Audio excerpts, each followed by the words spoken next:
Higit 34.6 million pesos na laga ng ilegal na droga.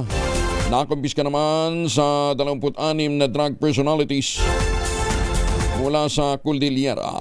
Detalye ng balita mula kay Romy Gonzalez sa Irish 41. Naimbag na Bigan Romy.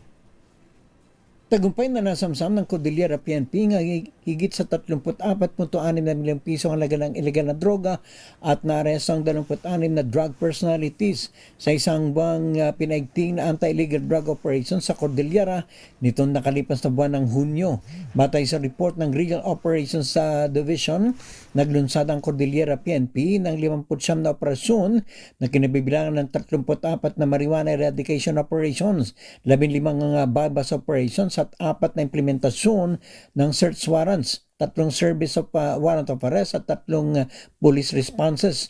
Ang pagsisikap ay humantong sa pagkakakumpiska ng 146,377 fully grown marijuana plants, 2,800 marijuana seedlings, 34,446 na gramo ng tuyong dahon at fruiting tops ng marijuana, 5,430.87 gramo ng tangkay na marijuana at 83.45 gramo ng shabu na may kabuang standard drug price na 34,692,084 pesos. Sa mga naturang operasyon, 26 na drug personalities naman ang nadakip, 4 na identified na high-value individuals at 22 street-level individuals.